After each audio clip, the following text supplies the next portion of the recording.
안녕하세요. 미국 주식으로 부자되기 미주부입니다. 오늘은 9월 하락장에서 제가 매수한 종목과 매도한 종목을 공유하도록 하겠습니다.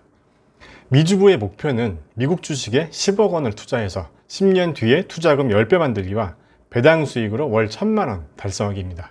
그러기 위해서 매달 4천만 원씩 2년간 분할 매수하겠다고 말씀드렸었죠. 제가 5월 말부터 유튜브 채널을 시작했으니까 4개월 조금 더 됐는데요. 8월까지는 월 목표 대비 투자 금액이 부족했습니다.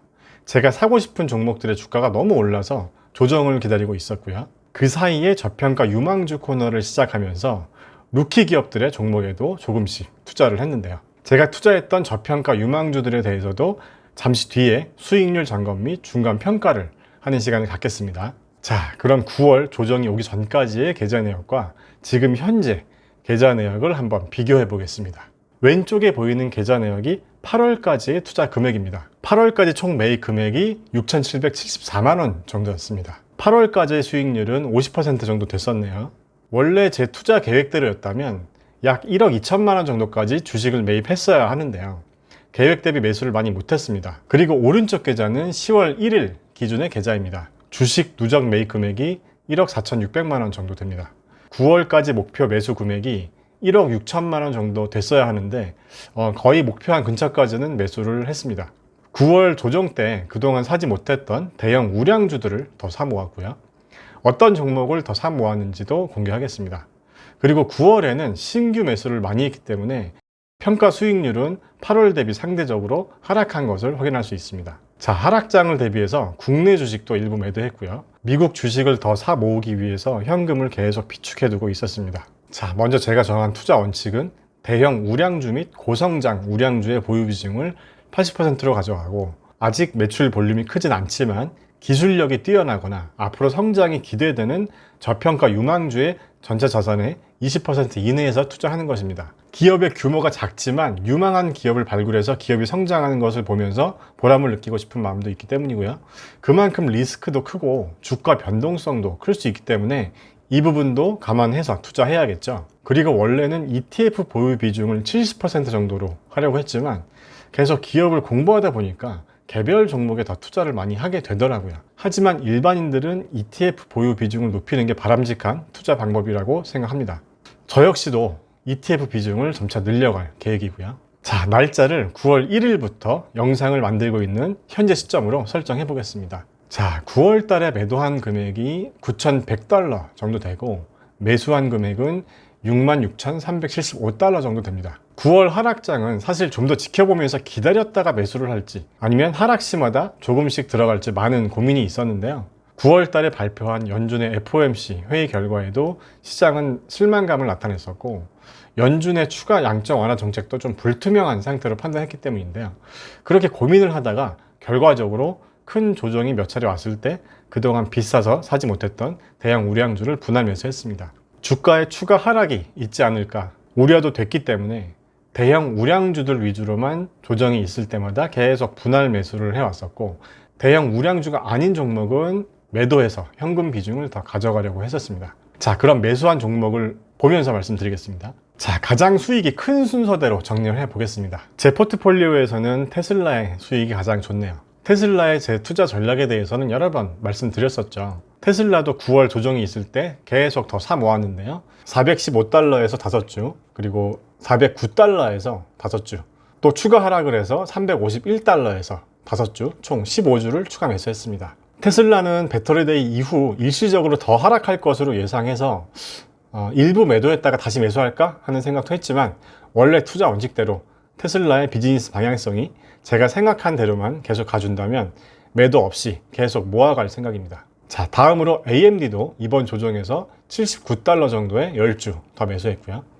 애플도 추가 매수했습니다. 애플도 137달러까지 상승했다가 하락하기 시작했는데요. 저는 116달러 정도에서 4주를 추가 매수했네요. 보유 주식 수를 20주로 맞추려고 매수를 매수한 것 같네요. 추가 하락을 하면 더 매수하려고 했지만 아쉽게 다시 주가가 올라갔네요. 그리고 그동안 비싸서 못 샀던 아마존도 드디어 이번 하락장에 3주 사 모았습니다. 3차례 나눠서 3,185달러, 2,999달러, 그리고 2,900달러의 가격에 각각 한 주씩 매수했습니다.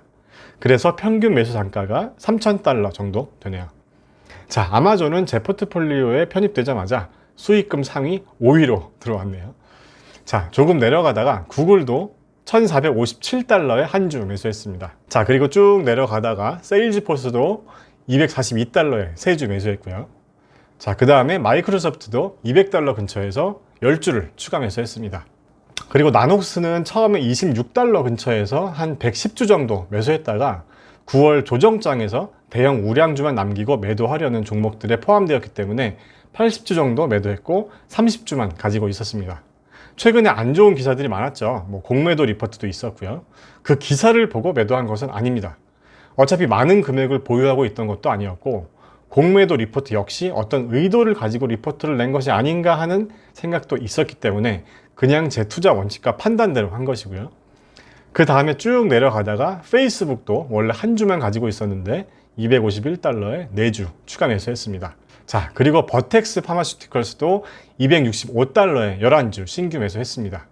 ARKK ETF도 20주 신규 매수했고요. 그리고 ASML도 이번 조정 때 374달러에 3주 매수했습니다. 자, 엔비디아도 처음으로 한 주 매수했네요.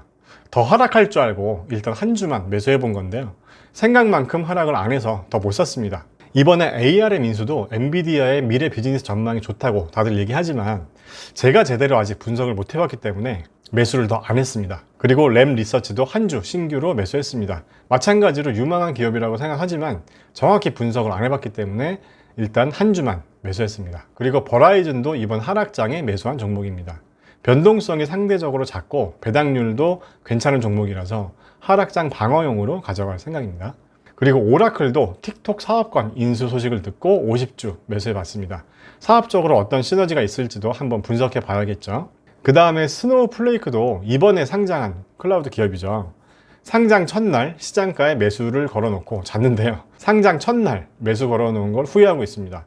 며칠 더 여유있게 보면서 매수했다면 더 싼 가격에 살 수 있었을 텐데요.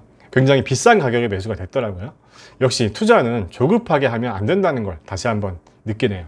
그 다음에 AT&T도 하락장 방어용으로 250주 신규 매수했습니다. 투식스는 계속 주식을 모아가려고 생각하는 기업 중 하나입니다. 제가 분석 영상을 올린 이후에 꾸준히 하락하고 있었지만 저는 하락할 때마다 조금씩 매수해 왔고요. 9월 달에는 43달러에 100주, 39달러에 150주를 추가 매수했습니다. GMHI, 얘는 스펙 회사죠.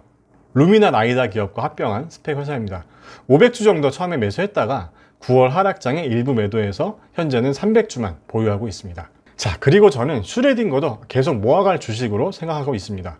제가 슈레딩거 영상 1, 2부를 올렸을 때 8월 2일이었나요? 락업 해제가 되고 최소 한 달 이상은 보고 매수하겠다라고 말씀을 드렸었는데요. 왜냐하면 락업 해제 물량이 락업 해제되고 바로 나오는 게 아니고 기존 주주들도 최대한 비싼 가격에 팔려고 타이밍을 보고 있을 것이기 때문에 최소 한 달은 추이를 좀 보면서 투자하는 게 좋을 것 같다는 말씀을 드렸던 건데요. 락업 해제일로부터 한 달 이전에 성급하게 투자하신 분들이 쓰레딩거라고 하는 댓글도 봤는데요. 사실 저도 제가 말한 대로 투자를 하지 않고 성급하게 매수를 시작했습니다. 물론 저는 조금씩 분할 매수를 하긴 했지만 어쨌든 최초 매수 단가가 82달러에 10주를 샀을 때였으니까요. 아무튼 이때는 제가 슈레딩거 영상을 만들면서 한번 사봤던 것 같은데요. 하락할 때마다 계속 조금씩 추가 매수를 해왔습니다. 제 개인적으로 슈레딩거도 장기적으로 보유할 경우 기업 가치가 올라갈 것이라는 믿음이 있습니다. 어쨌든 제가 영상에서 말한 대로 락업 해제일로부터 최소 한 달은 지켜봤다면 좀 더 싼 가격에 매수할 수도 있었는데 성급했다는 생각이 듭니다. 자, 마지막으로 그린파워모터입니다. 그린파워모터는 주주님 분석 요청이 있어서 분석한 회사인데요. 이 종목도 제가 공부하기도 전에 성급하게 매수한 종목이었습니다.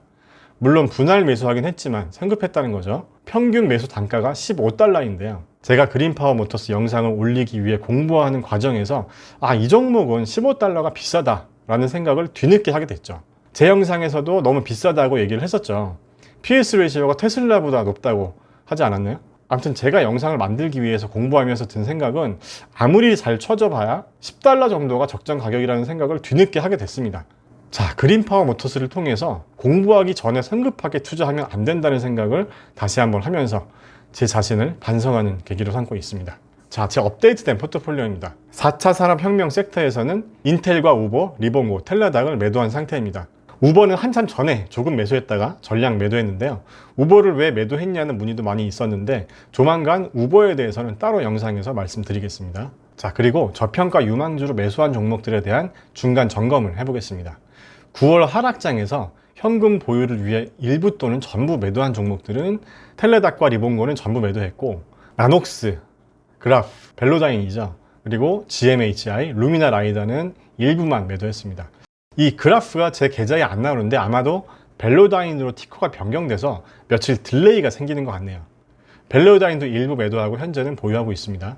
자, 저평가 유망주들 중에서 투식스와 슈레딩거는 앞으로 계속 주식을 매수할 계획입니다. 저는 개인적으로 투식스와 슈레딩거는 몇 년 뒤에 지금보다 주가가 많이 올라 있을 것이라고 생각합니다.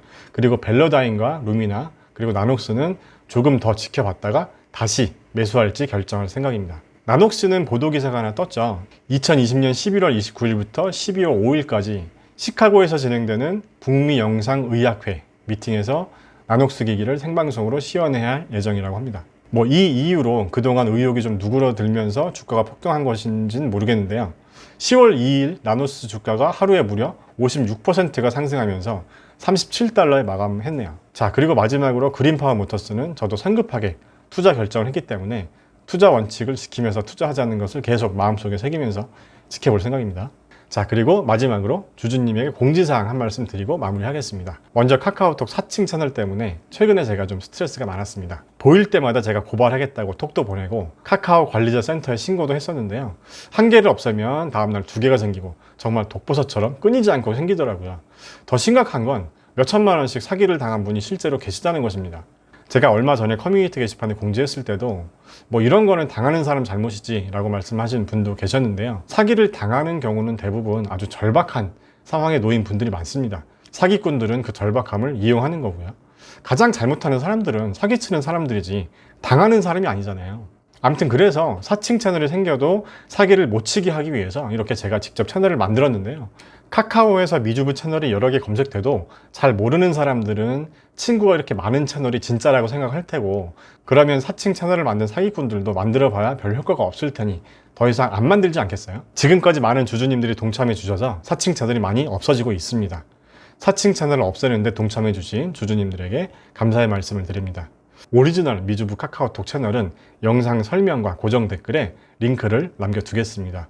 사칭 채널이 완전히 없어질 때까지 많은 참여 부탁드립니다. 그리고 앞으로 책이나 화장품 같은 우리 주주님들에게 유용한 여러 가지 제품들에 대해서 무료 체험 이벤트도 해보려고 하는데요. 미주부 카카오 채널은 이런 이벤트가 있을 때 이벤트 신청이나 당첨자 발표, 그리고 당첨되신 분들이 제품을 배송받기 위해서 개인정보를 제공받는 용도로만 사용하겠습니다. 지금은 미주부 카카오 채널에 채팅창이 비활성화되어 있지만 이벤트를 하게 되면 채팅창을 활성화해서 당첨되신 분들은 이렇게 미주부 채널 톡으로 당첨 상품을 받을 주소와 연락처를 보내주시면 되겠죠. 유튜브에서 댓글로 이메일이나 휴대폰 같은 개인정보를 수집하게 되면 스팸이나 보이스 피싱 등의 타겟이 될 수도 있기 때문에 이 방법으로 해볼까 합니다. 저는 앞으로 미주부 채널을 통해서 힘들게 사업에 도전하는 특히 중소기업이 생산한 우수한 제품들이 미주부 채널을 통해서 홍보도 되고 우리 주주님들도 무료 체험 등의 혜택을 볼 수 있는 선순환 구조로 만들어 나갔으면 좋겠습니다. 물론 대기업 제품들도 먼저 연락 주시면 굳이 마다하진 않겠습니다. 자, 앞으로도 미주부 채널은 주주님들이 돈은 벌고 시간은 아낄 수 있는 채널로 계속 나아가겠습니다. 같이 부자 돼요. 안녕.